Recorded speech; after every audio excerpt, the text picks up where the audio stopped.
નમો દ્વૈ સૌર્યંતામ નમો દ્વૈ સૌર્યદામ નમો દ્વૈ સૌર્યામ નમો દ્વૈ સૌર્યામ નમો દ્વૈ સૌત્રિકાવતી સાવનમ ઓંકારમિંદુ સંયુક્ત નિત્યમ જયંતિ યોગિન કામદમોક્ષદો શ્રી ઓંકારાય નમો નમઃ. મંગલમ ભગવાન મંગલમ કુટુંબી મંગલમ કુંડારી જૈન્દ્રમોષ મંગલમ નમઃ સમય સાધાય સ્વાનુભૂત્યા ચકાસ્તે ચિત્તવાય ભવાય સર્વરામ વિભાવ નિર્ધનિદાતા. સમાધિ તંત્ર. આચાર્ય ભગવાન પૂજ્યપાદ સ્વામી રચિત સમાધિ તંત્ર તથા શ્રી પ્રભાચંદ્રજી રચિત સમાધિ તંત્રની ટીકા, એનો સ્વાધ્યાય ચાલે છે. એમાં આપણે 98મા શ્લોકનો સ્વાધ્યાય કરી રહ્યા છીએ. 98મા શ્લોકમાં એ વાત આવી કે જેમ વાંસનું વૃક્ષ પોતાની ડાળ સાથે સ્વયં ઘસાઈને અગ્નિરૂપ થઈ જાય છે, બળી જાય છે, તેવી રીતે આત્મા પણ પોતાના ચિદાનંદમય ચિત્ત સ્વરૂપની ઉપાસના કરીને સ્વયં પરમાત્મા રૂપ થઈ જાય છે. અને આ 98મા શ્લોકમાં મૂળ વાત તો અભિન્ન ઉપાસનાની વાત છે. 97મા શ્લોકમાં ભિન્ન ઉપાસનાની વાત હતી, એટલે કે આ આત્માથી જુદા ભિન્ન અરિયંત પરમેશ્વર અને સિદ્ધ ભગવાનની ઉપાસનાની વાત હતી. અહીંયા આ 98મા શ્લોકમાં અભિન્ન ઉપાસનાની વાત છે. એટલે પોતે પોતાના ત્રિકાળ શુદ્ધ સ્વરૂપને જાણીને એની ઉપાસના કરે છે, એ વાત અહીંયા લીધી છે. તો આ 98મી ગાથા, એનો અન્વર, ટીકા, ભાવાર્થ, વિશેષ એ બધું આપણે કર્યું છે. અને એની ઉપર પૂજ્ય ગુરુદેવ કાંજી સ્વામીએ જે પ્રવચન આપ્યું છે, જે વિસ્તાર કર્યો છે, એનો થોડો ભાગ કર્યો છે. બાકી શેષ ભાગ આજે આપણે લઈએ છીએ. આત્મભાવના પુસ્તકમાં પાના નંબર 343. અહીંયા એક પ્રશ્ન પૂછવામાં આવ્યો કે ભિન્ન ઉપાસનાનું ફળ પણ મોક્ષ કહ્યું હતું, અને અહીંયા આ અભિન્ન ઉપાસનાની વાત કહેતા તો આપ એમ કહો છો કે અંતર સ્વરૂપમાં લીન થઈને આત્મામાં અભેદતા કરવી તે અભેદ ઉપાસના છે, અને અભેદ ઉપાસના જ મોક્ષનું કારણ છે. તો પેલી ભિન્ન ઉપાસનાનું ફળ પણ મોક્ષ કહ્યું હતું ને? આવો પ્રશ્ન કર્યો. અને એના ઉત્તરમાં ગુરુદેવે એમ સમજાવ્યું કે ભાઈ, ત્યાં 97મા શ્લોકમાં જે ભિન્ન ઉપાસનાની વાત કરી હતી, તો ત્યાં ભિન્ન ઉપાસનામાંથી એ અભિન્ન ઉપાસનામાં આવી જાય છે. અને જે એવી ભિન્ન ઉપાસનામાંથી અભિન્ન ઉપાસનામાં આવી જાય છે, તે પરમાત્મા થાય છે. અર્યંત અને સિદ્ધ ભગવાનનો, એમના સ્વરૂપનો, એમના દ્રવ્ય ગુણ પર્યાયનો નિર્ણય કરીને તેવા પોતાના દ્રવ્ય ગુણ પર્યાયની સાથે મેળવે છે. એટલે કે દ્રવ્ય ગુણ શક્તિ રૂપે તો પોતાના પણ એમ જ છે, અને પોતાની વર્તમાન પર્યાય છે, એ વર્તમાન પર્યાયનું લક્ષ્ય છોડીને પોતે સ્વરૂપનું લક્ષ્ય કરે છે, તો વિતરાગી પરિણામ થાય છે. એટલે એ રીતે હરિયંત ભગવાન અને સિદ્ધ ભગવાનનો નિર્ણય કરીને પોતાના સ્વભાવ તરફ જે વળી ગયો, એટલે કે ભિન્ન ઉપાસના છોડીને અભિન્ન ઉપાસનામાં આવી ગયો, ભિન્ન ઉપાસનામાંથી એ અભિન્ન ઉપાસનામાં વળી ગયો, તો તેની પરમાત્મા દશા થાય છે. એટલે ત્યાં એ નિમિત્તથી એ ભિન્ન ઉપાસનાનું ફળ એ મોક્ષ કહેવામાં આવ્યું છે. ખરેખર તો એ ભિન્ન ઉપાસના કરવા વાળો પોતે અભિન્ન ઉપાસના કરે છે, અને એમ કરતા એને મોક્ષ થાય છે. એટલે નિશ્ચયથી મોક્ષનું કારણ તો અભિન્ન ઉપાસના જ છે. પોતાના સ્વરૂપની ઉપાસના, અભિન્ન, પોતાથી જુદી નહીં તેવી અભિન્ન, એ અભિન્ન ઉપાસના જ છે. પણ જેને એવી અભિન્ન ઉપાસના થાય છે એને એ નિશ્ચયથી ઉપાસના છે, અને સાથે રહેલી જે ભિન્ન ઉપાસના છે એ વ્યવહારથી ઉપાસના છે. એટલે એવી વ્યવહાર ઉપાસનાના ફળ રૂપે મોક્ષ કહેવામાં આવ્યો. તો એ વ્યવહાર નહીંનું કથન છે. અહીંયા તો અભેદની વાત છે. ધ્રુવ સ્વભાવ સાથે અભેદ થઈને મોક્ષ પર્યાય રૂપ કાર્ય થયું છે.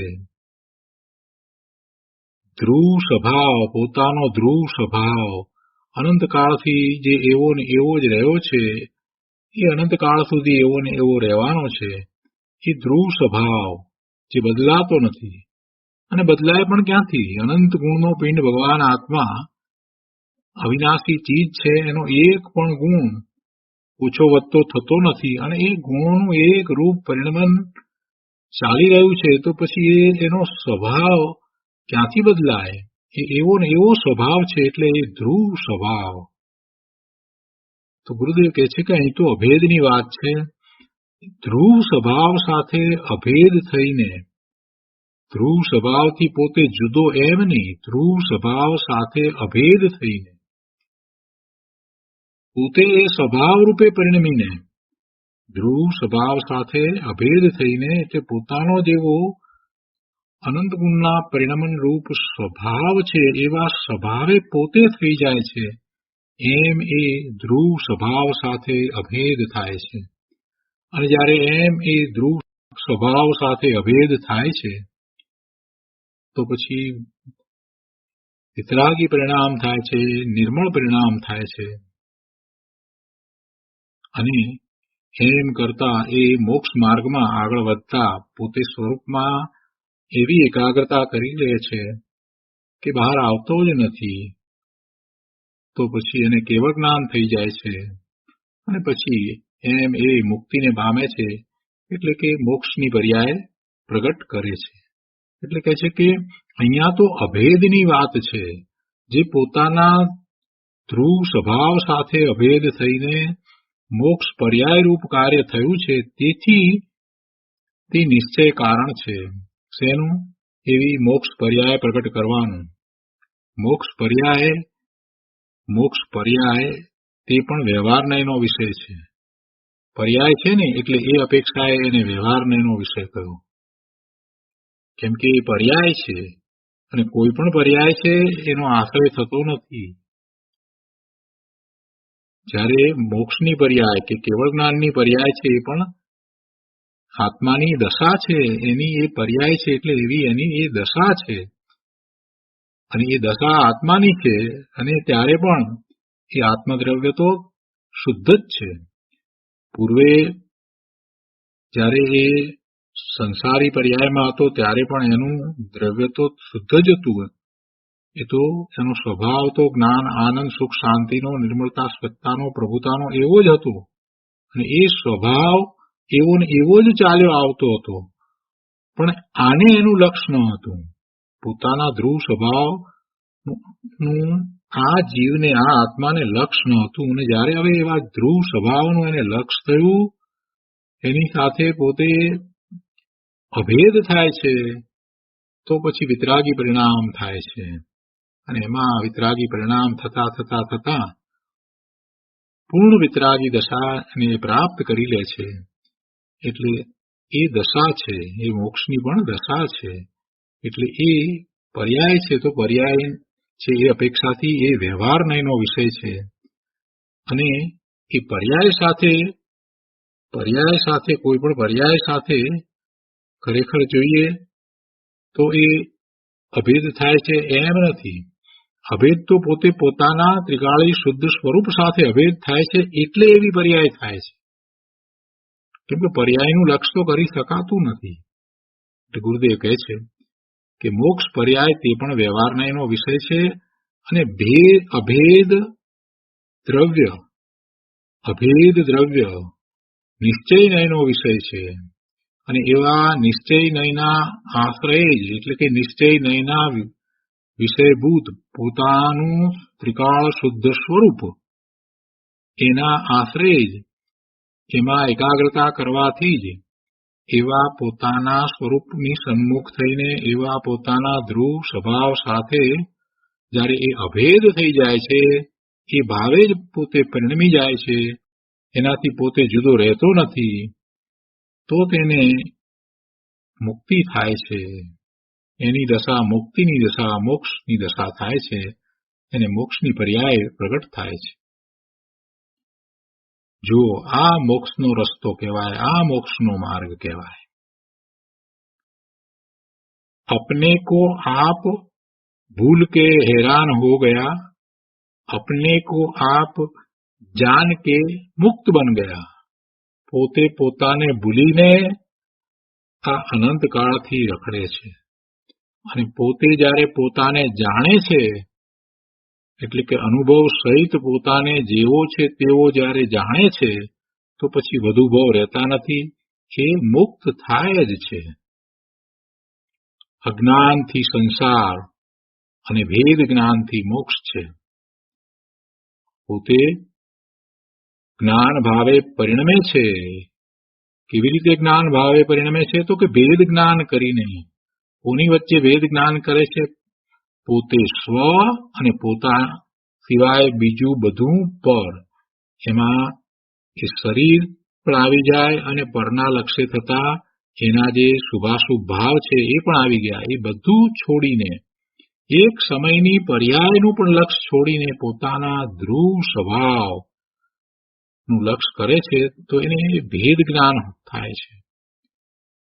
પોતે બધાથી જુદો છે, અને એવું ભેદ જ્ઞાન સવિકલ્પ દશામાં જયારે કરતો હતો, તો હવે જયારે નિર્વિકલ્પ થાય છે, તો એને અનુભૂતિ થાય છે. એટલે અજ્ઞાનથી તો એ સંસાર અવસ્થામાં ભ્રમણ કરી રહ્યો હતો, પણ હવે જયારે એને ભેદ જ્ઞાન થયું છે, તો એને વિતરાગી પરિણામ થાય છે, મોક્ષ માર્ગના પરિણામ થાય છે, મોક્ષની દશા થાય છે.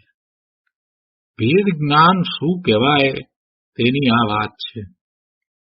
ભેદ જ્ઞાની પોતાના ચિદાનંદ સ્વભાવને દેહ આદિથી તથા રાગ આદિથી ભિન્ન જાણીને પોતાના સ્વભાવમાં જ એકાગ્રતા વડે મુક્તિ પામે છે. અજ્ઞાની રાગ આદિને પોતાનું સ્વરૂપ માનીને રાગમાં એકાગ્રતા વડે સંસારમાં રખડે છે. બહુ મોટો ફેર છે. અજ્ઞાની અને જ્ઞાનીની વાતમાં ઘણો મોટો ફેર છે. અજ્ઞાની શુભાશુભ ભાવ છે, શરીર છે, એ બધાને પોતામાં માને છે, પોતે એના રૂપ છે, પોતાના એ કાર્યો છે, પોતે એનો સ્વામી થાય છે. એટલે પોતાનું એ સ્વરૂપ છે એમ માનીને એમાં જ એ એકાગ્રતા કરતા કરતા કરતા જીવન પૂરું કરે છે, અને બીજા ભાવમાં જાય છે ત્યારે પણ એમ જ કરે છે, અને એમ એ સંસારમાં ભ્રમણ કરે છે. એટલે જ્ઞાનીની વાત અને અજ્ઞાનીની વાતમાં તો ઘણો મોટો ફેર છે. મોક્ષ માટે કોની ઉપાસના કરવી? કોની ઉપાસના કરવાથી મુક્તિ થાય? તો કહે છે કે પોતાના આત્માની જ ઉપાસના વડે મુક્તિ થાય છે. પોતાના આત્માની જ ઉપાસના વડે મુક્તિ થાય છે. બાહ્ય પદાર્થો તરફના સંકલ્પ વિકલ્પો છોડીને પોતે પોતાના આત્મામાં લીન થઈને તેની ઉપાસના કરતા પરમાત્મા દશા પ્રગટી જાય છે. આમાં પોતે જ ઉપાસક છે અને પોતે જ ઉપાસ્ય છે. પોતે ઉપાસક છે અને જેની ઉપાસના કરે છે એ પોતાનું જ સ્વરૂપ છે, એટલે એ સ્વરૂપ છે તે ઉપાસ્ય છે, એટલે પોતે જ ઉપાસ્ય છે. પોતે ઉપાસક છે અને પોતે જ ઉપાસ્ય છે. જેની ઉપાસના કરે છે તે પણ પોતે જ છે, અને ઉપાસના કરવા વાળો પણ પોતે છે. તેથી આ અભિન્ન ઉપાસના છે. એમાં ઉપાસક અને ઉપાસ્ય બંને પોતે જ છે. તેથી આ અભિન્ન ઉપાસના છે. આવી ઉપાસના વિના મુક્તિ નથી. જેમ વાંસના વૃક્ષને અગ્નિરૂપ થવામાં પોતાથી જુદા બીજા કોઈ સાધનની જરૂર નથી. પોતે પોતામાં જ ઘર્ષણ વડે અગ્નિ ઉત્પન્ન કરી અને અગ્નિરૂપ થાય છે. તેમ આ આત્માને પરમાત્મા થવામાં પોતાથી જુદા બીજા કોઈ સાધનની જરૂર જ નથી. પોતે પોતામાં જ નિર્વિકલ્પ લીનતા વડે પોતાના ધ્યાનથી જ પરમાત્મા થઈ જાય છે. નિજ સ્વરૂપને ધ્યાવીને જ અનંત જીવો કેવળ જ્ઞાન પ્રગટ કરી અને સિદ્ધ પદને પામ્યા છે. જે કોઈ પરમાત્મા થયા તેઓ આત્માને ધ્યાવીને પરમાત્મા થયા છે, પણ બીજા અન્ય કોઈને પરને ધ્યાવીને પરમાત્મા નથી થયા. જેટલા મુક્તિ પામ્યા છે એ પોતે પોતાના સ્વરૂપમાં એકાગ્રતા કરી, લીનતા કરી અને એથી આગળ વધીને સ્થિરતા કરીને કેવળ જ્ઞાન પ્રગટ કરીને મુક્તિ પામ્યા છે. બીજી કોઈ રીતે પામ્યા નથી. આટલી બધી સ્પષ્ટ વાત છે, તે છતાંય જીવને હજી મોક્ષ માર્ગ આ રીતે છે, આ પ્રમાણે જ મોક્ષ માર્ગ હોય એવી અતૂટ શ્રદ્ધા કેમ નથી થતી? એવી અતૂટ શ્રદ્ધા થઈ જવી જોઈએ. હવે એ શ્રદ્ધામાંથી એને કોઈ છોડાવી શકે નહીં, એની શ્રદ્ધામાંથી એને કોઈ ચલિત કરાવી શકે નહીં. એવી અતૂટ શ્રદ્ધા થઈ જવી જોઈએ કે મુક્તિનો માર્ગ તો એક જ છે, પોતાના સ્વરૂપમાં સ્થિરતા એ જ મુક્તિનો માર્ગ છે. આ સિવાય બીજો કોઈ મુક્તિનો માર્ગ હોઈ શકે જ નહીં. અહીંયા કહે છે, આત્માનો દ્રવ્ય સ્વભાવ ત્રિકાળ મોક્ષ સ્વરૂપ છે. ત્રણેય કાળે આત્માનો સ્વભાવ તો મુક્ત જ છે. આત્માનો સ્વભાવ કેવો છે? એક કાંઈ બંધાયેલો સ્વભાવ નથી. સ્વભાવે તો ભગવાન આત્મા મુક્ત જ છે. એના અનંત ગુણોને કોઈએ બાંધી રાખ્યા છે એમ નથી. એના અનંત ગુણોનું પરિણમન અંદરમાં એમ જ ચાલી રહ્યું છે. પોતે કારણ પરમાત્મા ભગવાન છે અને એ ગુણોનું પરિણમન અંદરમાં ચાલી રહ્યું છે. કારણ શુદ્ધ પર્યાય. તો પછી એ બંધાયો કઈ રીતે? એને કોઈ બંધન ખરેખર છે જ નહીં. દ્રવ્ય અપેક્ષાએ જો એનો વિચાર કરીએ તો દ્રવ્ય તો ત્રિકાળ શુદ્ધ જ છે. એ કોઈ રીતે ખરડાયું નથી, કોઈ રીતે મલિન થયું જ નથી. એને કોઈ મલિનતા નથી. જે મલિનતા કહો કે જે બંધન કહો તે બધું બહારમાં છે, એટલે પર્યાયમાં છે. એ દશામાં છે. કોઈ પણ દશા, કોઈ પણ પર્યાય એક સરખી ક્યારેય રહેતી નથી. એ બદલાયા કરે છે. એટલે જે નથી બદલાતું એવું પોતાનું ત્રિકાળ શુદ્ધ સ્વરૂપ, પોતાનો એવો જ સ્વભાવ, એનું જો એ લક્ષ કરે તો એને ખ્યાલ આવે કે ઓહો, હું તો ત્રિકાળ શુદ્ધ જ છું. મારામાં કોઈ મલિનતા વ્યાપી શકે જ નહીં. હું તો અનંત શક્તિઓનું પિંડ છું. હું તો સુખનો સાગર છું. એટલે દ્રવ્ય સ્વભાવનો એણે ક્યારેય વિચાર નથી કર્યો. જે ત્રણેય કાળે રહે છે એવા દ્રવ્ય સ્વભાવનો એને વિચાર નથી કર્યો. ભૂતકાળમાં પણ એવો જ દ્રવ્ય સ્વભાવ હતો, વર્તમાનમાં પણ એમ જ છે અને ભવિષ્યમાં પણ એમ જ રહેવાનો છે. તો પોતાના દ્રવ્ય સ્વભાવનો જરાક વિચાર કરે તો એને ખ્યાલ આવે કે એમાં તો કોઈ મલિનતા છે જ નહીં. એ તો મોક્ષ સ્વરૂપ જ છે. એ તો મુક્ત સ્વરૂપ જ છે. એ શુદ્ધ છે. એ ધ્રુવ છે. અને એવી પોતાની શક્તિના ધ્યાન વડે મુક્ત થાય છે.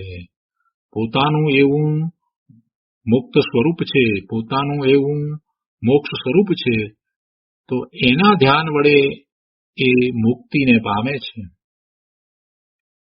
ધ્યાતા, ધ્યાન અને ધ્યેય એ કાંઈ જુદા જુદા નથી. આત્મા પોતે ધ્યાતા છે. ધ્યાન કરવા વાળો ધ્યાતા આત્મા પોતે છે. પોતે જ ધ્યેય છે. પોતાની પૂર્ણ શુદ્ધ દશા એ જ એનું ધ્યેય છે.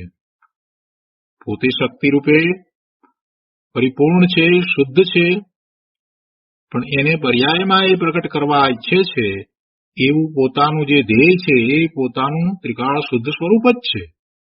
એ જ એનું ધ્યેય છે અને એને જ એ ધ્યાવે છે, એટલે એ પોતે ધ્યાતા છે અને પોતામાં જ એકાગ્રતા રૂપ ધ્યાન કરે છે.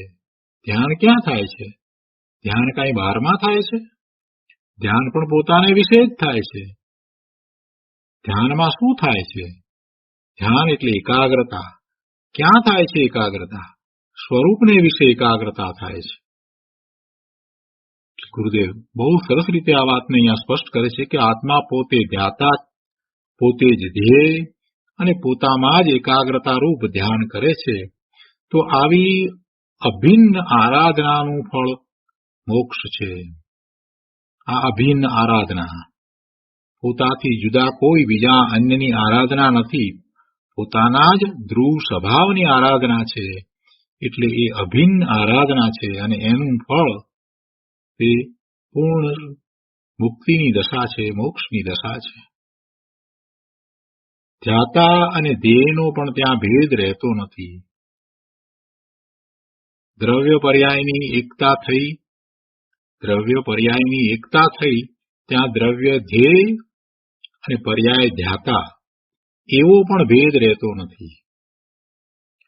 વર્તમાન જ્ઞાનની પર્યાય જ્યારે સ્વરૂપનું લક્ષ કરવા વાળી થઈ છે તો સ્વરૂપ સાથે એકાગ્રતા થઈ છે. એટલે દ્રવ્ય, પોતાનું શુદ્ધ દ્રવ્ય, એને દેખવા વાળી, એમાં એકાગ્રતા કરવા વાળી તો પોતાના જ્ઞાનની પર્યાય છે. તો દ્રવ્ય અને પર્યાય એમ બે થયા? તો કે છે કે ના, જ્યારે એ પોતે પોતાના સ્વરૂપમાં ઢળી જાય છે, એનું જ જ્ઞાન કરવા વાળો થઈ જાય છે, એટલે જ્ઞાનની પર્યાય પોતે દ્રવ્યને જ જાણવા વાળી, દેખવા વાળી, અનુભવવા વાળી થઈ જાય છે. તો પછી બેપણું જ રહેતું નથી. દ્વૈત રહેતો નથી. ત્યાં એકતા થઈ જાય છે, દ્રવ્ય પર્યાયની એકતા થઈ જાય છે અને ત્યાં દ્રવ્ય તે ધ્યેય અને પર્યાય એ ધ્યાતા, ધ્યાન કરવા વાળી એ પર્યાય, એવો પણ ભેદ રહેતો નથી. આવી અભેદ ઉપાસના વડે આત્મા પરમાત્મા થાય છે. બહુ સરસ વાત મૂકી છે, બહુ સ્પષ્ટ કરી દીધું છે. ગુરુદેવ કહે છે કે જુઓ ભાઈ, એકવાર આ વાતનો અંતરમાં નિર્ણય તો કરો. 97મી ગાથાના વિસ્તાર વખતે પણ ગુરુદેવે આ વાત કરી હતી કે ભાઈ સાચો નિર્ણય તો કર, તું એક વખત બરાબર જેમ છે તેમ વસ્તુ સ્વરૂપનો નિર્ણય તો કર. જે નિર્ણય જ નથી કરતો એ પુરુષાર્થ ક્યાંથી કરશે? ભાઈ એકવાર આ વાતનો અંતરમાં નિર્ણય તો કરો. જેને માર્ગનો નિર્ણય સાચો હશે તેના નિવેડા આવશે, પણ માર્ગનો જ નિર્ણય નહીં કરે અને વિપરીત માર્ગ માનશે તો અનંતકાળે પણ નિવેડા નહીં આવે. અનંતકાળ હજી ચાલ્યો જશે. અનંતકાળથી તો આ જીવ ભવના ભ્રમણ કરે છે અને હજી બીજો અનંતકાળ ચાલ્યો જશે તોય એની મુક્તિ નહીં થાય, એના દુઃખનો પાર નહીં આવે. જો મનુષ્યની પર્યાય તો બહુ જ ઓછી થાય છે. મનુષ્યના ભવ મળવા અતિ દુર્લભ છે અને એમાં એવો ભવ મળે કે જેમાં આ ધર્મની રુચિ થાય, જીનેશ્વર પ્રણીત માર્ગની રુચિ થાય. જીનેશ્વર ભગવાને જે માર્ગ દર્શાવ્યો છે એવા માર્ગની રુચિ થવી અને એવો માર્ગ પોતે સમજે, એનો અભ્યાસ કરે, આત્મસાત કરે અને એવા માર્ગે ચાલે, એવું તો અનંતકાળમાં ક્યારેક જ થાય છે. એ કંઈ બધાને સહેલાઈથી મળી જાય છે એમ નથી. બહુ દુર્લભ ચીજ છે. જ્યારે એને આ સમજવાનો સમય મળ્યો છે તો મનથી સમજીને રહી જવું છે કે એને આત્મસાત કરીને પ્રયોગ પણ કરવો છે. જો સમજવું, એમ મન દ્વારા સમજવું, શબ્દોના અર્થ કરવા અને એને સમજવું અને સંતોષાઈ જવું, તો એથી કોઈ લાભ નથી થતો. એ મનની ભૂમિકામાં જ રહેવું. પણ આત્મસાત કરવું એટલે સમજ્યા પછીથી એમ જ સ્વીકાર કરી લેવો અને પછી એમ શ્રદ્ધાન થઈ જવું, એનું નામ આત્મસાત કર્યું કહેવાય. સમજવું એ મનની ભૂમિકા છે, એ મનની ભૂમિકા છે, અને આત્મસાત કરવું એ પોતાના ભાવની ભૂમિકામાં છે. પોતે એને આત્મસાત કરે છે, સ્વીકારી લે છે, અને પછી હવે એને શબ્દોની જરૂર નથી પડતી. એમ એનો એવો સ્વીકાર થઈ જાય છે કે એના સંબંધી કોઈ બીજો વિકલ્પ ઉઠતો જ નથી કે બીજું કાંઈ હોઈ શકે. બસ આમ જ છે, આમ છે તો છે. અમે તો જ્ઞાન સ્વભાવી ભગવાન આત્મા છીએ તો છીએ, એમાં કોઈ બીજા અન્ય શબ્દોની જરૂર નથી, અને અમારે એ વાત કોઈને કહેવા જવાની જરૂર નથી. અમારે દલીલ કરવાની પણ જરૂર નથી. કોઈ માને કે ન માને એથી શું છે? અમે ભગવાન આત્મા છીએ તો છીએ, અમે જ્ઞાન સ્વભાવી છીએ તો છીએ. એટલે એમ જયારે જીનવાણીમાં જે પરમ સત્ય પ્રકાશ્યું છે, જે આ આચાર્ય ભગવાન દ્વારા આપણા સુધી પહોંચ્યું છે, એવા આ દ્રવ્યશ્રુતનો અભ્યાસ કરી અને એ મન દ્વારા સમજે છે, અને પછી એને આત્મસાત કરવાનું છે. એણે આ વસ્તુને આત્મસાત કરવાની છે. એ દ્રવ્યશ્રુત ના અભ્યાસ કરીને એને એવું જ ભાવશ્રુત પ્રગટ કરવાનું છે. એ જ્યાં સુધી નહીં કરે ત્યાં સુધી વાત બનશે નહીં, વાતનો અંત આવશે નહીં, વાતના નિવેડા આવશે નહીં. અનંતકાળ વીતી જશે પણ ભાઈ ભવના ભ્રમણ અટકશે નહીં. એટલે ગુરુદેવ કહે છે કે ભાઈ પાકો નિર્ણય કર. તું કાચા પાકા નિર્ણય કરે છે, અથવા તો તું મનની ભૂમિકામાં જ રહી જાય છે, સંતોષાઈ જાય છે, શબ્દોમાં જ રહી ગયો, વિકલ્પોમાં જ રહી ગયો. એટલે તને ખરેખર નિર્ણય થયો જ નથી. નિર્ણય થાય એની તો દ્રષ્ટિ બદલાઈ જાય, એની તો શ્રદ્ધા બદલાઈ જાય.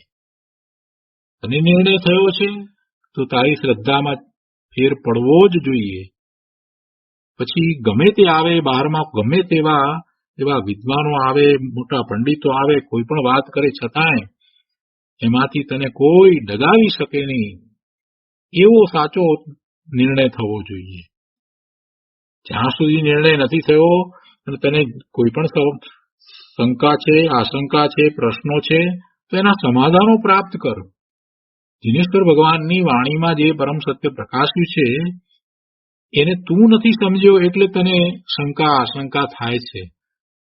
બીજાઓ એમ કે અમે માનતા નથી, કોઈ એમ કે બીજો કોઈ ધર્મ છે, બીજા અનેક પ્રકારે ધર્મના સ્વરૂપને દર્શાવે, અને તું એમાં આવી જાય. કોઈ એમ કે માનવ ધર્મ, લોકોની સેવા કરવી, પ્રાણીઓની સેવા કરવી, એ ધર્મ છે, બાકી બીજો કોઈ ધર્મ નથી, તો તું એમાં આવી જાય. અરે ભલા ભગવાન, તો તે અત્યાર સુધીમાં નિર્ણય શું કર્યો? કાંઈ નિર્ણય જ કર્યો નથી. તારો એવો કેવો નિર્ણય કે કોઈક આમ કે તો આમ આવી જાય, કાલે સવારે કોઈક બીજા અન્ય મતવાળા આવીને તને બીજી રીતે ધર્મ બતાવશે, તો તું એમ કરવા માંડીશ. અમુકને મારી નાખો એટલે ધર્મ, એવી માન્યતા વાળા જગતમાં ઘણા જીવો છે. કેટલાય લોકો એને ધર્મ માને છે. બીજાઓને મારી નાખો, બીજાઓ આમ છે, કાપર છે, આ છે, તે છે, બીજાઓ પાપી છે, એમ કહેશે તો તું એમાં આવી જઈશ. નિર્ણય કર પ્રભુ, નિર્ણય કર. ગુરુદેવ નિર્ણય કોને કહે છે? કે જે જીનેશ્વર ભગવાનની વાણીમાં પરમ સૂત્ર પ્રકાશ્યું છે એની બધી વાતને બધા પડખેથી જાણીને તું તારી જાતે નિર્ણય કર. અમેસારમાં પણ આચાર્ય ભગવાને એમ જ કહ્યું છે કે ભાઈ અમે તો તને આ વાત કહીએ છીએ, એ અનુભવ સહિતની વાત કહીએ છીએ, અમે એવું જ અનુભવ્યું છે, તો તું પણ એને વાંચી, વિચારી, સમજી, એનો સ્વીકાર કરી અને એવો અનુભવ કરજે. તો એમણે અનુભવ કરવા સુધીની વાત કરી દીધી છે. તું તો હજી નિર્ણય પણ નથી કરતો. ગુરુદેવ કહે છે કે ભાઈ માર્ગનો નિર્ણય તો કર. વિપરીત માર્ગ માનશે તો અનંતકાળ સુધી નિવેડા નહીં આવે. કેટલું સ્પષ્ટ કહ્યું છે. આનાથી વધારે તો બીજું શું કહી શકાય? ગુરુદેવે તો ખૂબ કરુણા કરીને વારંવાર આ વાત કરી છે. ફરી આવો અવતાર પામીને જિંદગીમાં સત્ય માર્ગના નિર્ણયનો પણ અવકાશ ન લે, સત્ય માર્ગના નિર્ણયનો પણ અવકાશ ન લે, એને માટે સમય કાઢે નહીં. સત્ય માર્ગનો નિર્ણય કરવા માટે એની પાસે સમય હોય નહીં, તો તેણે જીવનમાં શું કર્યું? આખું જીવન વેડફી નાખ્યું. આવો મનુષ્યનો અવતાર અને આ દ્રવ્યસ્ત્રોતની પ્રાપ્તિ થવી આ કોઈ સામાન્ય વાત નથી પ્રભુ.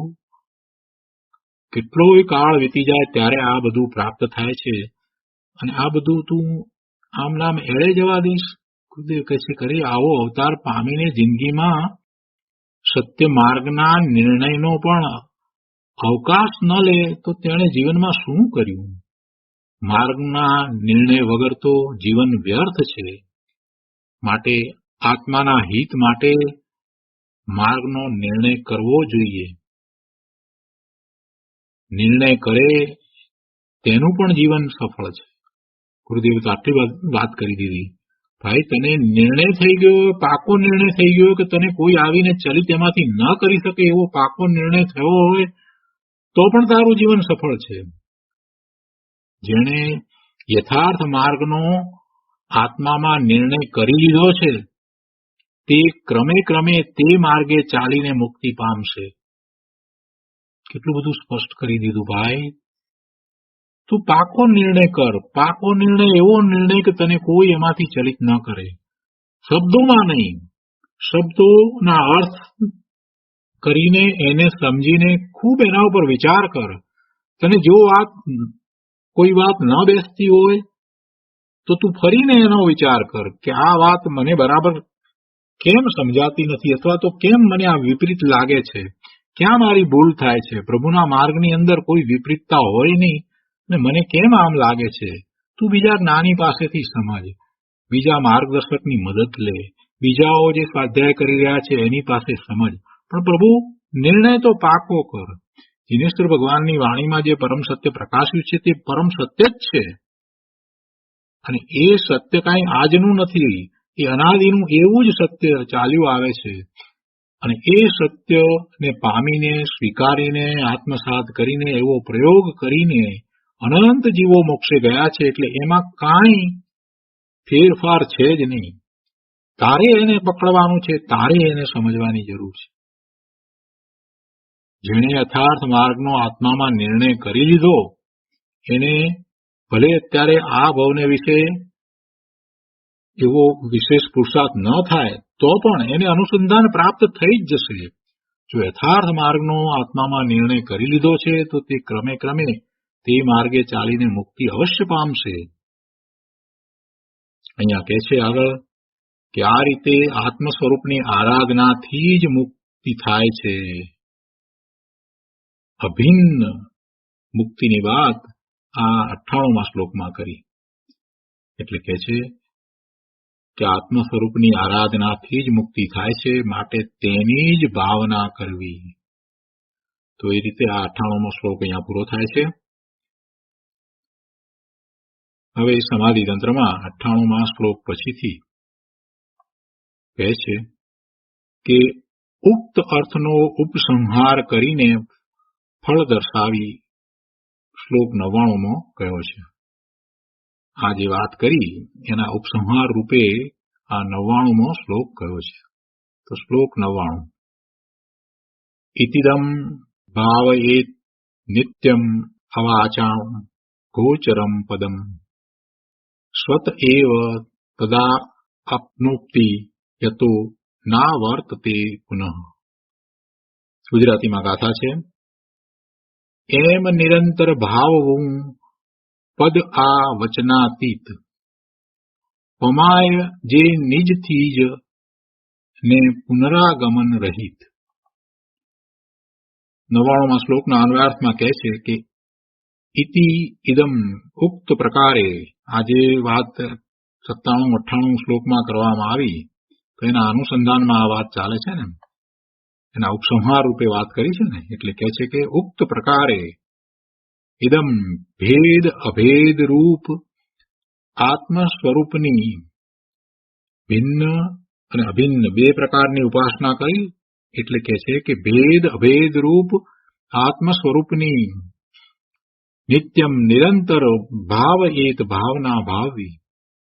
એમ કરવાથી તત આવાચા ગોચરમ પદમ, તે અનિર્વચનીય એટલે કે વચનમાં ન કહી શકાય તેવું પરમાત્મ પદ ને સ્વતઃ એવ સ્વત પોતાની મેળે જ આ જીવ આપનોતી પ્રાપ્ત કરે છે. યત પુનઃ ન આવર્તતે, જે પદથી ફરીથી તે પાછો આવતો નથી. એક વખત એવા પદને પ્રાપ્ત કરે છે તો પછી ત્યાંથી એ પાછો સંસારમાં આવતો નથી. આ જે ઉપર પ્રમાણે વાત કરી, ઉક્ત પ્રકારે જે વાત કરવામાં આવી એ પ્રકારે ભેદ અભેદ રૂપ આત્મ સ્વરૂપની નિરંતર ભાવના ભાવવી, અને એમ કરવાથી જે વચનમાં કહી ન શકાય એવા પરમાત્મ પદને પોતે પોતાની મેળે જ જીવ પ્રાપ્ત કરે છે. અને એ પદ કેવું છે તો કે જે પદથી ફરીને તે પાછો સંસારમાં આવતો નથી. ટીકામાં કહે છે કે આ પ્રમાણે એટલે કે ઉક્ત પ્રકારે આ ભિન્ન અને અભિન્ન આત્મ સ્વરૂપની નિત્ય એટલે સર્વદા ભાવના કરવી. એવી ભાવના કરવાથી શું થાય છે તો કે છે કે તે પદ મોક્ષ સ્થાન પ્રાપ્ત થાય છે. તે પદ કેવું છે તો કે છે કે એ પદ વાણીને અગોચર છે, એટલે કે વચનો દ્વારા કહી શકાય એવું નથી, અનિર્વચનીય છે. વાણીમાં કહી શકાય નહીં એવું મોક્ષપદ છે. તે કેવી રીતે પ્રાપ્ત કરે છે તો કે છે કે પરમાર્થે સ્વતઃ જ એટલે પોતાની મેળે જ આત્માથી જ પ્રાપ્ત કરે છે, પણ ગુરુ આદિ બાહ્ય નિમિત્ત વડે નહીં. જ્યાંથી એટલે પ્રાપ્ત થયેલા તે પદથી એટલે કે મોક્ષ સ્થાનેથી તે પાછો આવતો નથી, અર્થાત ફરીથી સંસારમાં ભમતો નથી. ભાવાર્થમાં કહે છે કે સાધકને નિર્વિકલ્પ દશામાં પોતાના આત્માનો આશ્રય અને સવિકલ્પ દશામાં અર્હંત આદિની ઉપાસના આદિ હોય છે. સાધકને નિર્વિકલ્પ દશામાં ધ્યાનમાં પોતાના આત્માનો આશ્રય છે, સ્વરૂપમાં એકાગ્રતા છે, અને સવિકલ્પ દશામાં અર્હંત આદિની ઉપાસના આદિ હોય છે. બંને સાથે હોય છે, કેમ કે હજી પોતાના સ્વરૂપમાં એ સ્થિર નથી થયો ને, અને બહાર આવી જાય છે, એટલે બંનેની વાત લીધી છે.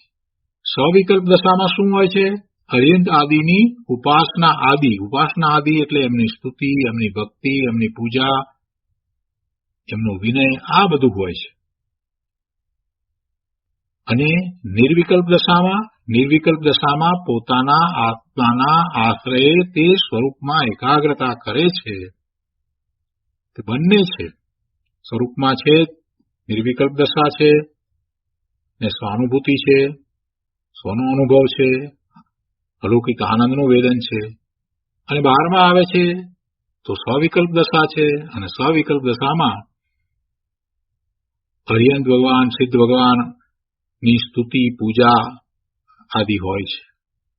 ક્રમે ક્રમે આત્માનો આશ્રય વધતો જાય છે.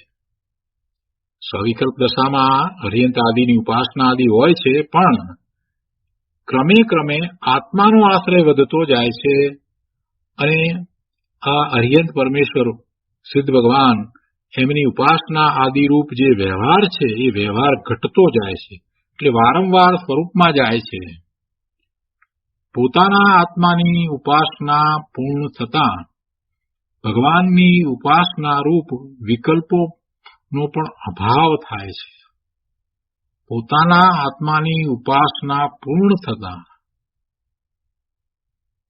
પોતાના સ્વરૂપમાં લીનતા, રમણતા થતા હવે બીજા વિકલ્પો પણ ઓછા થઈ જાય છે.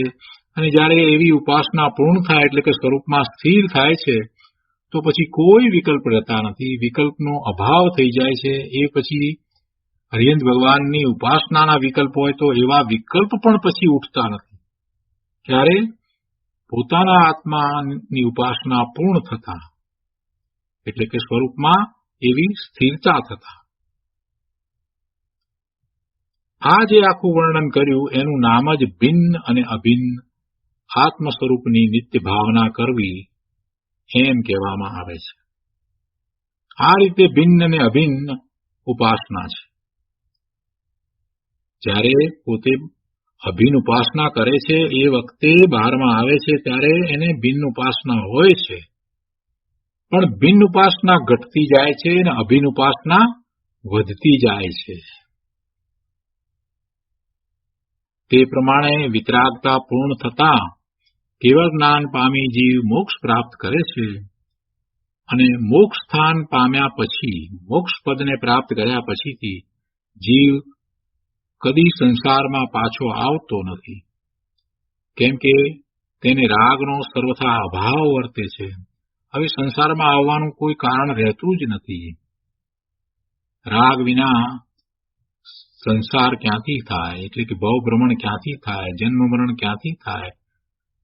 રાગ વિના સંસાર નથી, ભવભ્રમણ નથી, જન્મ મરણ નથી. વિશેષમાં કહે છે કે આત્મ સ્વરૂપની પ્રાપ્તિ માટે જેમણે આત્માનો પૂર્ણ વિકાસ સાધ્યો છે તેવા અરહંત અને સિદ્ધ પરમાત્માના સ્વરૂપને યથાર્થપણે જાણી તદરૂપ તે રૂપ થવાની ભાવનામાં મગ્ન રહેવું અને પછી પોતાના આત્મ સ્વરૂપમાં સ્થિર થવાનો સદા દ્રઢ અભ્યાસ કરવો. એમ કરવાથી વચનાતીત અતિન્દ્રિય, વચનમાં જે ના આવી શકે એવું અને જે ઇન્દ્રિયો દ્વારા નથી પ્રાપ્ત થતું એવું અતિન્દ્રિય પરમાત્મ પદ પ્રાપ્ત થાય છે અને એવા પરમાત્મ પદની પ્રાપ્તિ કર્યા પછી સંસારમાં ફરીથી જન્મ લેવો પડતો નથી. સદાને માટે સંસારના સર્વ પ્રકારના દુઃખોથી છુટકારો થાય છે અને તે સદા જ્ઞાન આનંદમાં મગ્ન રહે છે. અહીંયા કહે છે કે પ્રસ્તુત શ્લોકમાં સ્વત એવ શબ્દો ઘણા અર્થસૂચક છે. સ્વત એવ, પોતે પોતાથી જ, એ ઘણા અર્થસૂચક છે. તે બતાવે છે કે પરમાત્મ પદની પ્રાપ્તિ પોતાનામાંથી જ, પોતાના પુરુષાર્થથી જ થાય છે. બીજો કોઈ આવીને કરાવી દે છે કે બહારથી ક્યાંયથી કંઈ મેળવે છે એટલે થાય છે, એમ નથી. પરમાત્મ પદની પ્રાપ્તિ પોતાથી થાય છે અને એ પોતામાંથી જ થાય છે, પોતાના પુરુષાર્થથી જ થાય છે. તેમાં તીર્થંકર ભગવાન આદિની ઉપાસના, દિવ્ય ધ્વનિ, ગુરુના ઉપદેશ આદિ એ બધા બાહ્ય નિમિત્તો હોય, પણ એ નિમિત્તો ખરેખર કાંઈ કરતા નથી. એ પોતે જ પુરુષાર્થ કરીને પોતાના પરમાત્મ સ્વરૂપને પ્રગટ કરે છે. પણ જ્યારે એવું એ પોતાના પરમાત્મ સ્વરૂપને પ્રગટ કરે છે તો ત્યારે એવા ઉચિત નિમિત્ત હોય છે. તીર્થંકર ભગવાન આદિની ઉપાસના, દિવ્ય ધ્વનિ, ગુરુના ઉપદેશ આદિ બાહ્ય નિમિત્તો હોય છે, પણ એવા નિમિત્તો હોવા છતાં નિમિત્તોથી નિરપેક્ષપણે પરમાત્મ પદની પ્રાપ્તિ થાય છે. નિમિત્તથી કદી થતી નથી. અને બીજી વાત કે જ્યાં સુધી એને નિમિત્તનું લક્ષ્ય છે ત્યાં સુધી એ સ્વરૂપમાં સ્થિરતા કરી શકતું નથી. જ્યાં સુધી નિમિત્ત તરફ લક્ષ્ય હોય ત્યાં સુધી આત્મા તરફ લક્ષ્ય વળતું નથી. એટલે કહે છે કે નિમિત્તથી પરમાત્મ પદની પ્રાપ્તિ થતી નથી, પોતાના પુરુષાર્થથી થાય છે. અને થાય છે ત્યારે એવા યોગ્ય નિમિત્ત, ઉચિત નિમિત્ત હોય છે. પરમાત્મા થવાની શક્તિ પોતાનામાં મોજૂદ છે. તે શક્તિનું સમ્યક પ્રકારે શ્રદ્ધાન જ્ઞાન કરીને પોતાનામાં રહેલી આવી શક્તિ પહેલા તો એને જ્ઞાન ભાન કરવું જોઈએ, એવો વિશ્વાસ લાવવો જોઈએ કે પોતામાં એવી શક્તિ પડી છે, પોતામાં એવું સામર્થ્ય પડ્યું છે કે પોતે સિદ્ધ થઈ શકે, પોતામાં એવું સામર્થ્ય પડ્યું છે કે પોતે કેવળ જ્ઞાન પ્રગટ કરી અને સિદ્ધ થઈ શકે. એવો જ્યાં સુધી એ વિશ્વાસ જ લાવતો નથી તો આગળ વાત ક્યાંથી બનશે? પોતે વર્તમાન પર્યાયનું લક્ષ્ય કરી અને પોતાને નિર્માલ્ય માનશે ત્યાં સુધી કાંઈ વાત બનવાની જ નથી. પોતે પર્યાયનું લક્ષ્ય કરીને પર્યાયમાં મલિનતા છે અને પોતે કેવી રીતે કરીને પોતે એમ દીનતા કરશે અને પર્યાયનું લક્ષ્ય જ કર્યા કરશે તો વાત બનશે નહીં. જે પર્યાય કાયમ રહેવાની નથી એનું લક્ષ કરી કરીને તું શા માટે દુઃખી થાય છે? એ કઈ ધર્મનો માર્ગ નથી. દીનતા દ્વારા કોઈએ મુક્તિને પ્રાપ્ત કરી નથી. જેમણે મુક્તિને પ્રાપ્ત કરી છે એમણે પોતાના એવા શક્તિનું શ્રદ્ધાન કરીને, પોતાના એવા સામર્થ્યનું શ્રદ્ધાન કરીને, એવો વિશ્વાસ લાવીને કે પોતે સિદ્ધ સમાન છે અને સિદ્ધ સમાન પદને પ્રગટ કરવા માટે સક્ષમ છે. એને બહારથી કોઈની અપેક્ષા નથી, જરૂર નથી. પોતે પોતાની શક્તિનું સમ્યક પ્રકારે શ્રદ્ધાન કરી, જ્ઞાન કરી, આત્મસન્મુખ થઈ અને તેને પ્રગટ કરવાનો અવિરત પ્રયત્ન કરે તો પછી પરમપદની પ્રાપ્તિ અવશ્ય થાય. આ રીતે આ 99મો શ્લોક અહીંયા પૂરો થાય છે. આ શ્લોક ઉપર પૂજ્ય ગુરુદેવ કાંજી સ્વામીએ જે વિસ્તાર કર્યો છે તે આપણે લઈએ. આત્મભાવના પુસ્તકમાં પાના નંબર 345 અહીંયા કહે છે કે આત્મભાવના ભાવો અને પરમ પદને પામો. આત્મભાવના ભાવો અને પરમ પદને પામો. કૃપાળુ દેવે પણ એ જ વાત કરી છે ને, આત્મભાવના ભાવતા જીવ લહે કેવળ જ્ઞાન રે. કેટલું બધું સ્પષ્ટ તો કહી દીધું છે. આત્મભાવના ભાવતા જીવ લહે કેવળ જ્ઞાન રે. પણ એનો વિચાર ન કર્યો હોય ને એટલે પછી ક્યાંક કોઈક અપેક્ષાએ કોઈકને કોઈક પત્રમાં કૃપાળુ દેવે લખ્યું હોય કે ભાઈ તારી યોગ્યતા એવી છે માટે તારે માટે આ અત્યારે વર્તમાનમાં આ તીર્થંકર સિદ્ધ આદિની ભક્તિ જે છે તે બરાબર છે એમ કહેવું હતું. એટલે માત્ર ટૂંકમાં એમ લખ્યું કે ભક્તિ પણ એક માર્ગ છે, કેમ કે અહીં એ વખતની એની એવી યોગ્યતા હતી માટે. અને પછી એક જ વાતને પકડીને આટલી બધી વાત જે કરી કૃપાળુ દેવે એ બધી વાતને કાઢી નાખે. કહ્યું ભક્તિ એક માર્ગ છે, જો કૃપાળુ દેવે કહ્યું. પણ કઈ ભક્તિ, કેવી ભક્તિ, કાંઈ વિચાર જ નથી. આત્મભાવના ભાવતા જીવ લહે કેવળ જ્ઞાન રે, આટલું સ્પષ્ટ તો કહ્યું. અને એના જાપ કરે પાછો બેઠો બેઠો. આત્મભાવના ભાવતા જીવ લહે કેવળ જ્ઞાન રે, એમ જાપ કર્યા કરે, બોલ્યા કરે, પણ અર્થ તો સમજતો નથી. અરે આત્મસિદ્ધિ રોજ બોલે, કેટલી વાર બોલી ગયો, પણ કાંઈ ભાન નહીં. ચોખ્ખું તો કહ્યું કે જે સ્વરૂપ સમજ્યા વિના પામ્યો દુઃખ અનંત, સમજાવ્યું તે પદ નમો. તો સ્વરૂપ સમજ્યા વિના એટલે પોતાના સ્વરૂપને સમજ્યા વિના દુઃખ પામ્યો છે, આટલું તો પહેલી જ ગાથામાં કહી દીધું છે. અને પાછો પોતાના સ્વરૂપને સમજવાનો પ્રયત્ન નથી કરતો. કૃપાળુ દેવે પહેલી જ ગાથામાં એમ કહ્યું કે ભાઈ તું તારા સ્વરૂપને સમજ્યો નહીં માટે દુઃખ પામ્યો. એ બધો તો વિચાર જ નથી કરતો. શું કરવું? મલિનતા આમ છે, આ પ્રમાણે અમારી દશા છે, હવે અમારી વર્તમાન દશામાં તમે શું કરી શકીએ? અમે તો બહુ દુઃખી છીએ, અમે તો પાપી છીએ, વગેરે વગેરે વગેરે. એટલે ભાઈ એમ કરવાથી તને મુક્તિ થવાની છે? જે પર્યાય કાયમ ટકીને રહેવાની નથી એવી પર્યાયનું લક્ષ કરવાથી મુક્તિ થવાની છે કે તારા પોતાના સ્વરૂપનું લક્ષ કરવાથી મુક્તિ થવાની છે? આ વાતને સમજને પ્રભુ.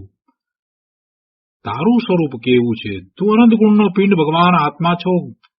જીનેશ્વર ભગવાનના જ્ઞાનમાં તું સિદ્ધ સમાન દેખાયો છે, તો હવે તારે કોનું સર્ટિફિકેટ જોઈએ છે? તું ભગવાનના જ્ઞાનમાં જો સિદ્ધ સમાન દેખાયો છે તો એમ જ છે. હવે બીજા બધાની વાતને એક બાજુ તડકે મૂકી દે ને ભાઈ. શુક્રા બધાની વાત સામું જુએ છે. પ્રભુએ તને એક વખત કહી દીધો સિદ્ધ સમાન, ને તો પછી એવા પ્રભુનો માર્ગ અપનાવને. બીજા ધર્મને, બીજાની વાતને, બીજી બધી પંચાતને સાંભળીને તારે શું કામ છે? તુંડે તુંડે મતિ બિન્ના કહેવત છે ને, જેટલા માથા એટલી વાતો. તું કોની વાત માનીશ? આવા બે મહાપુરુષો ગુજરાતમાં થયા, કેટલું બધું આપ્યું. ગુરુદેવ કાંજી સ્વામી અને કૃપાળુ દેવ જેવા. અને ગુરુદેવે તો કેટલા વર્ષો સુધી આ જ વાત બધી શાસ્ત્રના અભ્યાસ દ્વારા આપણને કહી, સમજાવી, સંભળાવી, દ્રઢતા કરાવી. અને છતાં એ વાતને પકડવી નથી. અહીંયા તો સ્પષ્ટ કહે છે કે આત્મભાવના ભાવો અને પરમ પદને પામો.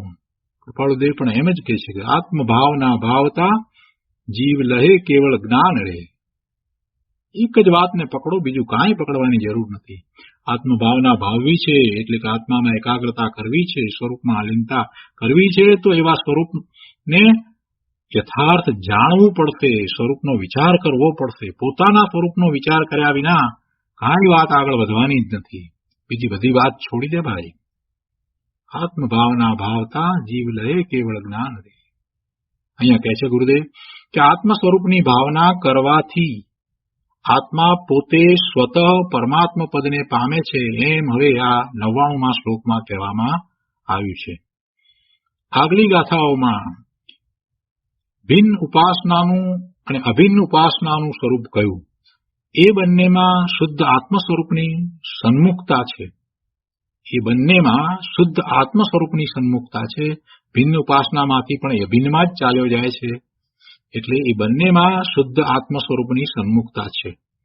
એ રીતે જાણીને નિરંતર તે શુદ્ધ આત્માની ભાવના કરવી જોઈએ.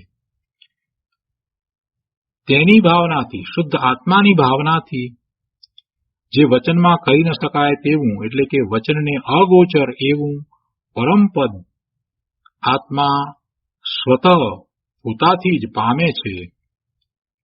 અને એ પદ કે જેમાંથી કદી પણ પુનરાગમન થતું નથી, એવું મોક્ષનું પદ કે એમાંથી પાછા સંસારમાં આવવાનું બનતું જ નથી. સિદ્ધ ભગવાન તથા અરહંત ભગવાનને જાણીને પહેલા તો આત્માના વિતરાગ વિજ્ઞાન સ્વભાવનો નિર્ણય કરવો જોઈએ. જો કઈ રીતે નિર્ણય કરવો છે, ફરીથી ગુરુદેવ આખી વાત સમજાવે છે કે સિદ્ધ ભગવાનનું સ્વરૂપ, અરહંત ભગવાનનું સ્વરૂપ કેવું છે એને પહેલા જાણવું, એમના પુરુષાર્થને જાણવો, અને એમ જાણીને આત્માના, પોતાનો આત્મા, એના વિતરાગ વિજ્ઞાન સ્વભાવનો નિર્ણય કરવો જોઈએ કે પોતાનો સ્વભાવ તો વિતરાગી સ્વભાવ છે. પોતાનો સ્વભાવ તો વિતરાગી સ્વભાવ છે. વિતરાગતા પોતાના સ્વભાવમાં પડેલી છે. અને પછી એવા આત્માની ભાવનાથી તેમાં એકાગ્રતાનો દ્રઢ અભ્યાસ કરવો જોઈએ. આ જ પરમાત્મા થવાનો ઉપાય છે. કોઈ નિમિત્તનો આશ્રય કરીને કે કોઈના આશીર્વાદથી કે કોઈ રાગાદીનો આશ્રય કરીને સિદ્ધ કે અરહંત ભગવંતો પરમાત્મા દશાને નથી પામ્યા, પણ પોતાના આત્મ સ્વરૂપનો આશ્રય કરીને તેના ધ્યાનથી જ પરમાત્મા દશા પામ્યા છે. આગળ કહે છે, સમયસાર ગાથા 410માં કહે છે કે શરીર આશ્રિત મોક્ષ માર્ગ નથી. શરીર આશ્રિત મોક્ષ માર્ગ નથી. મોક્ષનો માર્ગ શરીરના આશ્રય નથી, શરીરની ક્રિયાઓ દ્વારા થતો નથી. કેમ કે શરીર શરીરનું કાર્ય કરે એ પૂતગળ છે, એ જુદું છે, આત્માથી એ ભિન્ન છે. એટલે મોક્ષ માર્ગ શરીર આશ્રિત નથી. અરહંત ભગવંતોએ શરીરનું મમત્વ છોડીને શુદ્ધ આત્માના આશ્રય દર્શન જ્ઞાન ચારિત્રને જ મોક્ષ માર્ગપણે ઉપાસ્યા છે. શુદ્ધ આત્માના આશ્રય એટલે કયો શુદ્ધ આત્મા? પોતાનો શુદ્ધ આત્મા. એટલે પહેલા તો પોતાનો આત્મા શુદ્ધ છે એવો પાકો નિર્ણય કરીને શુદ્ધ આત્માના આશ્રય, એટલે કે પોતાનું ત્રિકાળ શુદ્ધ સ્વરૂપ છે એના આશ્રય. વર્તમાન પર્યાયની વાત જવા દો. વર્તમાન પર્યાયમાં મલિનતા છે તો એ ભલે રહી, એ મલિનતા એક સરખી રહેતી નથી. દરેક સમયે એ તો બદલાયા કરે છે. એનું લક્ષ્ય કરવાની વાત જ નથી. પોતાનું ત્રિકાળ ધ્રુવ શુદ્ધ સ્વરૂપ છે એવા શુદ્ધ સ્વરૂપના આશ્રય દર્શન જ્ઞાન અને ચારિત્રને જ મોક્ષ માર્ગપણે પ્રભુએ ઉપાસ્યા અને એમ કેવળ જ્ઞાન પ્રગટ કરી એને મુક્તિને પામ્યા. તો એ જ માર્ગ છે. એ ભગવંતોએ સ્વદ્રવ્ય આશ્રિત એવા સમ્યક દર્શન જ્ઞાન ચારિત્રને જ મોક્ષ માર્ગ કયા છે.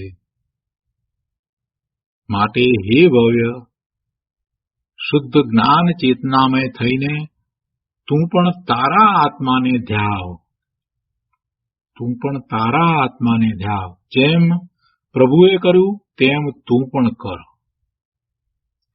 પોતાના શુદ્ધ આત્માની ભાવનાના પ્રભાવથી જ, જો પોતાના શુદ્ધ આત્માની ભાવનાના પ્રભાવથી જ આત્મા સર્વજ્ઞ થાય છે. સર્વજ્ઞતા કઈ બહારથી આવતી નથી. સર્વજ્ઞતા અંદરમાં પડેલી છે. એની પ્રગટતા થાય છે. ક્યારે પ્રગટતા થાય છે કે જ્યારે એ એનું લક્ષ્ય કરી અને એ મય થઈ જાય છે ત્યારે એની પ્રગટતા થઈ જાય છે. એટલે કહે છે કે પોતાના શુદ્ધ આત્માની ભાવનાના પ્રભાવથી જ આત્મા સર્વજ્ઞ થાય છે. સર્વનો પદનો મહિમા વચનથી અગોચર છે. તેની પ્રાપ્તિ શુદ્ધ આત્માની ભાવના વડે એટલે કે સ્વાનુભવ વડે થાય છે. તેથી કૃપાળુદેવ શ્રીમદ રાજચંદ્રજી કહે છે કે અનુભવ ગોચર માત્ર રહ્યું તે જ્ઞાન જો. સર્વજ્ઞ સ્વભાવથી ભરેલા પોતાના ચૈતન્ય પદને સર્વજ્ઞ સ્વભાવથી ભરેલા પોતાના ચૈતન્ય પદને છદ્મસ્થ જ્ઞાની પણ પોતાના સ્વાનુભવ વડે બરાબર જાણી શકે છે. એને જાણીને એની જ નિત્ય ભાવના કરવા જેવી છે. કે સર્વજ્ઞતાનો અંશ એને સમ્યક્ત થાય છે એટલે પ્રગટ થઈ જાય છે. છદ્મસ્થ દશામાં પણ એ પોતે પોતાના એવા સર્વજ્ઞ સ્વભાવને જાણી લે છે. શુદ્ધ સ્વરૂપની ભાવના કરનાર એટલે કે પર્યાયને અંતર્મુખ કરીને, કઈ પર્યાયને? વર્તમાન જ્ઞાનની પર્યાય એટલે કે પોતાના જ્ઞાન દર્શનના ઉપયોગને અંતર્મુખ કરીને સ્વરૂપમાં લીન કરનાર જીવ સ્વયં પોતાથી જ સિદ્ધપદ પામે છે. કોઈ બીજા બાહ્ય સાધનને લીધે સિદ્ધપદ નથી પામતો. અહીંયા સંસ્કૃત ટીકામાં લખે છે કે જીવ મોક્ષ કઈ રીતે પામે છે? તો કહે છે કે સ્વતઃ એવ આત્મનૈવ પરમાર્થ તો ન પુનઃ ગુરુ આદિ બાહ્ય નિમિત્તાત. એ સંસ્કૃત ટીકામાં એ વાત લખી છે કે બીજા કોઈ નિમિત્તથી નહીં, માટે અહીંયા એ લેવામાં આવ્યું છે. અર્થાત કે પોતાથી પોતાના આત્માથી જ પરમાર્થે મોક્ષ પામે છે, નહીં કે ગુરુ આદિ બાહ્ય નિમિત્તોથી. જો ટીકાની અંદર કેટલી સ્પષ્ટ વાત કરી છે. જેને પોતાને મોક્ષપદ સાધવું છે તો તેવા મોક્ષપદને પામેલા અરિહંતો અને સિદ્ધો તથા તેને સાધનારા આ સાધુ મુનિરાજ વગેરે એ જીવો કેવા હોય તેની ઓળખાણ તો તેને હોય જ. એની ઓળખાણ તો એને હોય જ. એનાથી વિપરીત કુદેવ આદિ તરફ તેનો ભાવ ઝૂકે નહીં. જે સાધક છે, સાચો સાધક છે, એને હરિયંત પરમેશ્વર સિદ્ધ ભગવાન આ મોક્ષ માર્ગમાં જે રહ્યા છે એવા સાધુ મુનિઓ એ બધાની ઓળખાણ તો એને હોય જ. એટલે કે એમના સ્વરૂપનો એને અભ્યાસ તો થાય જ અને એની જ એને શ્રદ્ધા હોય. એનાથી વિપરીત કુદેવ કે કુગુરુ એ તરફ એનો ભાવ ઝૂકે નહીં. પણ અહીં તો એનાથી આગળ વધીને ઠેઠ આરાધનાની પૂર્ણતાની ઉત્કૃષ્ટ વાત છે. સાચા દેવગુરુને ઓળખ્યા પછી પણ તેમના લક્ષ્ય રાગમાં રોકાઈ રહેતો નથી, પણ એમના જેવા નિજ સ્વરૂપના અનુભવમાં એકાગ્ર થઈને મોક્ષને સાધે છે. અહીંયા તો ઘણી આગળ વાત છે. સાધકને આ તો હોય, સાચા દેવગુરુ શાસ્ત્રની શ્રદ્ધા હોય અને કુગુરુ કુદેવની શ્રદ્ધા તો બિલકુલ એને હોય જ નહીં. પણ એ સાચા દેવગુરુ શાસ્ત્રને ઓળખીને પણ છેવટે એમાં એ રોકાઈ રહેતો નથી, એમના તરફ રાગ કરીને રોકાઈ રહેતો નથી. પણ એમણે જેમ કર્યું છે એમ પોતે પણ નિજ સ્વરૂપના અનુભવમાં એકાગ્ર થાય છે અને એમ મોક્ષને સાધે છે. જેટલી નિજ સ્વરૂપમાં એકાગ્રતા તેટલો મોક્ષ માર્ગ. જેટલી નિજ સ્વરૂપમાં એકાગ્રતા એટલો મોક્ષ માર્ગ. એકલા સ્વ આશ્રયમાં મોક્ષ માર્ગ સમાય છે. એકલા સ્વ આશ્રયમાં મોક્ષ માર્ગ સમાય છે. મોક્ષ માર્ગ માત્ર સ્વ આશ્રયમાં જ સમાય છે, બીજે ક્યાંય નહીં. અંશ માત્ર પણ પર આશ્રય મોક્ષ માર્ગ નથી. પરના આશ્રય અંશ માત્ર પણ મોક્ષ માર્ગ થતો નથી. મોક્ષ માર્ગમાં પરનો આશ્રય માને, પરના આશ્રયે મોક્ષ થાય એમ માને, તેણે સાચા મોક્ષ માર્ગને જાણ્યો નથી. ભાઈ, પરના આશ્રયે મોક્ષ માર્ગ માનીશ તો પછી તું તેનું લક્ષ્ય છોડીને નિજ સ્વરૂપનું ધ્યાન ક્યારે કરીશ? એટલે પરથી લક્ષ્ય છોડી નિજ સ્વરૂપના ધ્યાનમાં લીન થા, અને એમ લીન થયા વગર 3 કાળમાં કોઈનો મોક્ષ થાય નહીં. માટે તું તારા નિજ શુદ્ધ સ્વરૂપમાં લીન થા. અને હજી આવો માર્ગ પણ નક્કી ન કરે તો પછી સાધશે ક્યારે? માર્ગના નિર્ણયમાં હજી ફાંફા પડતા હોય, ભૂલ થતી હોય, તો પછી એ માર્ગને સાધી શકે કેવી રીતે? એ સાધી શકે જ નહીં. અહીં તો નિર્ણય ઉપરાંત હવે પૂર્ણ સમાધિ પ્રાપ્ત કરીને જન્મ મરણના અભાવરૂપ સિદ્ધપદ પ્રાપ્ત થવાની વાત છે, અને એ જ સાચું સમાધિ સુખ છે.